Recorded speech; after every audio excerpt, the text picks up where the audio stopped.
If walking into a room full of strangers feels like your worst fear, you're not alone. In fact, most people avoid the small talk conversations and networking altogether. This type of attitude can negatively impact your success in your personal and professional development if you do not open yourself up to these types of conversations. Yeah, and this specific episode is for that 31-year-old person who might be looking for a new job or a new career, a new role. It also is for that 25 to 30-year-old sales rep that is looking to build their client base and they're not that interested, or maybe they don't have that much time to cold call all day long. Using the power of your network or using the power of networking is a way that you can accomplish both of those goals.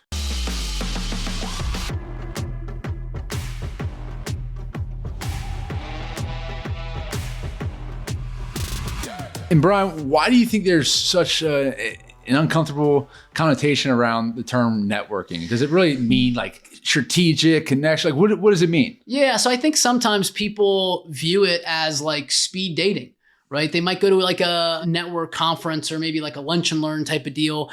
And it's like a speed dating thing and nobody wants to do that. You know, I think there are some opportunities to network with other individuals or other professionals in a lot different fashion. You know, people think about that a lot of times, especially with kind of the rapid fire deal, but I think it's a lot more than that. It's funny because we're here, we launched this podcast, we're pumped. But again, like I mentioned this on an earlier episode, this point last year, there's no way I would have thought we'd, be starting a podcast. But so Brian, can you share with the audience how networking led us to this point in this podcast? Yeah, so we went out to an event last October, Ben Newman's event, the Vegas Bootcamp, and it was life-changing, actually.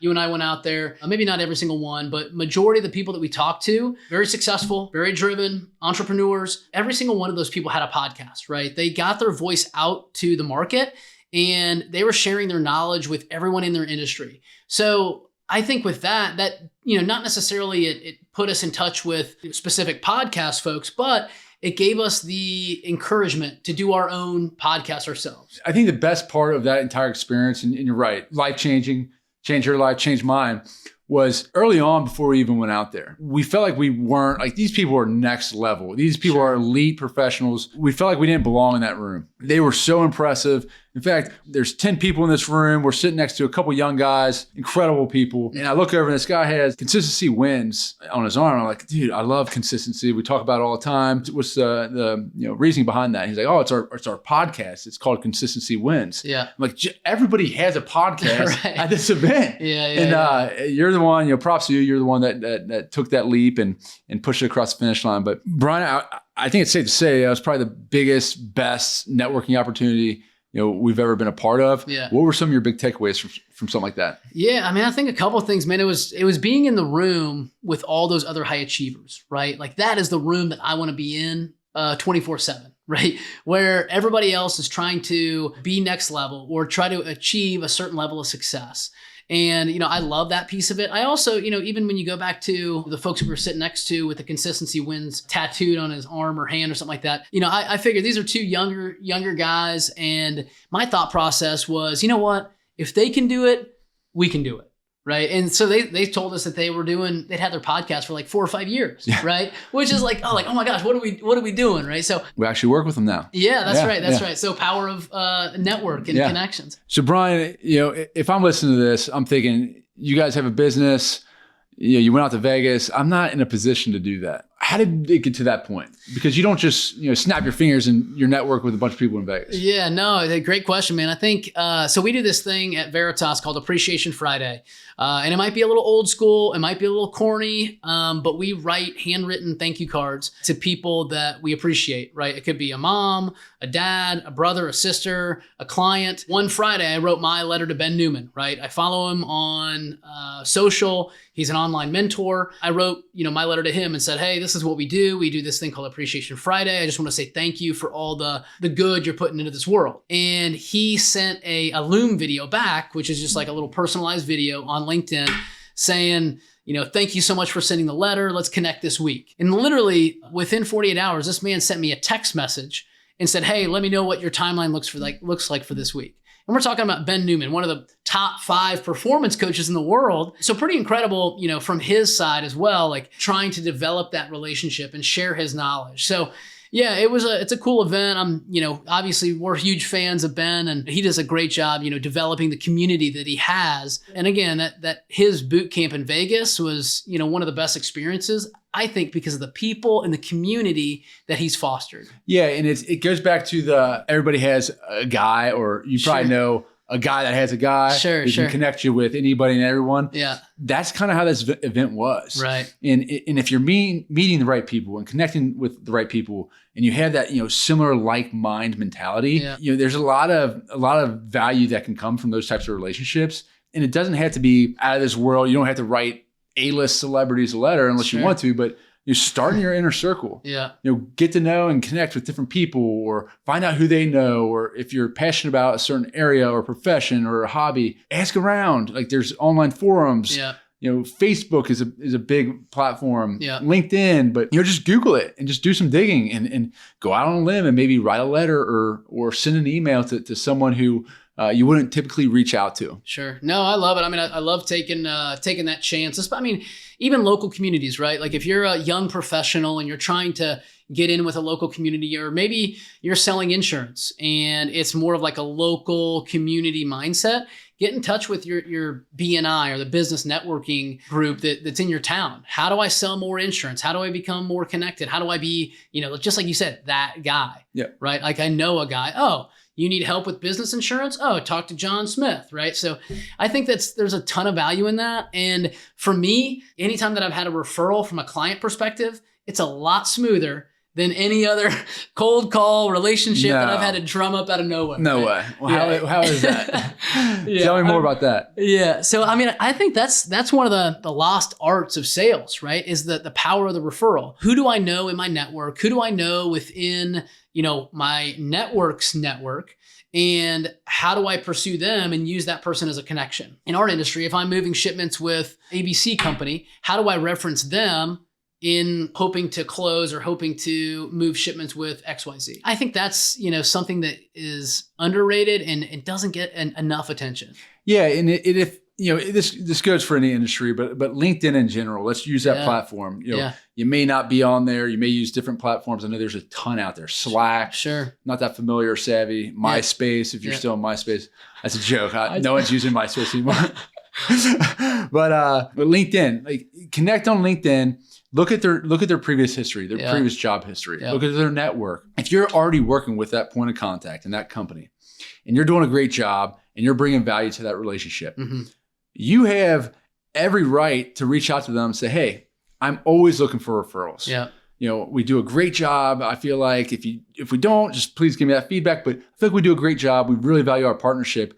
Are there any other shippers or people in your network that you could possibly connect me with?" It's kind of cliche, but it's true. The greatest compliment you can pay a sales rep is a referral, because that's very easy business, a warm introduction. You're more than likely going to close them. So I feel like you should put that like in a signature or something. You should like copy and paste that in the. It's not, but it may have been. May have been in a previous role. It probably wasn't mine at some point. No, I agree with you. I think it's an easy close, right? And like, I'm a sales rep. My goal and my role is to acquire more business. And how do I do that? Do I cold call all day long on this side and hopefully drum up some business? Or do I tap into my personal network? And like, for any career professional or any business professional out there, use LinkedIn. Like, I promise you that this is an area that goes underutilized. When I see somebody that might be 30 years old and they have like 47 LinkedIn connections, man, I'm like, man, you're not using the platform the right way. If you want to try to set yourself up for success, then use the platform. There's so many people on there and you can get so many insights. On the applicant side, right? So we talked about the 25-year-old sales rep that's looking to gain new customers. I think also with the 31-year-old or 35-year-old person that's looking for a new job, new career, there's companies all the time that are advertising on there, right? So if you see an advertisement or if you look for a job on there, it's pretty easy to go in and look at companies that might be hiring and set up a potential phone interview. I don't know. People, they don't do enough legwork, right? So go out there, do the legwork that you can to try to set yourself up. Yeah, I also think it's worth noting too, if you look at your individual network, who you surround yourself with, a lot of times you have a lot of similarities because you're not going to really want to hang out with someone who's not pushing you to be your best. Sure. With our company, and this is with most companies, you want to hire like-minded individuals. Sure. Whether it's sales, operations, in our industry, there's a lot of similar characteristics. So those are the characteristics that we want. And the best way to do that is if we have a successful employee who does a great job, they bust their tail. Who do they know that is similar to them in their network that they can bring on board? Yeah. One thing we did very well in our previous role is we just hired all of our buddies. We just referred them in. Too afraid to fail, man. You ain't going to fail around your buddies. Correct. Yeah. And you're competing and you're pushing each other and you're holding each other accountable. So like if you're working with your tight network and then your network expands, you're hiring like-minded individuals, you're going to continue to raise the standard. Yeah. I think, there's a ton of value in that, man. I think that I just said it if you hire your buddy and I come in there and I'm not having success, well, I'm going to put in the hours, or I'm going to try to do everything I can to have success so that I don't fail in front of my friend, right? Like people are so afraid of failure, me included, that it's one of those things that they're not going to fail or they're going to look for other avenues to try to generate success. I want to transition real quick because I think, we've covered a lot when it comes to the professional networking and relationships, but also on the personal side. People genuinely want to help other people, especially if there's already a relationship established. There's a saying, I forget who said it, but collect the dots to connect the dots.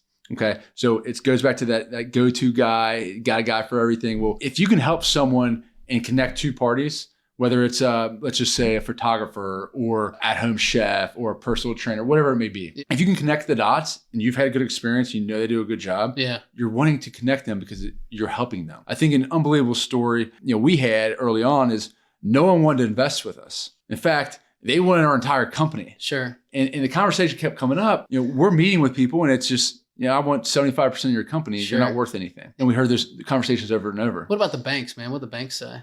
That's a very sensitive topic. I think I have PTSD from bank conversations. PFS, filled out thousands of those. I was hesitant to reach out to someone in my network that I had a strong relationship with. Grew up with them, known them for 25 years. Ended up reaching out. My buddy, it was his dad. He ended up connecting us. Sat down, had a conversation.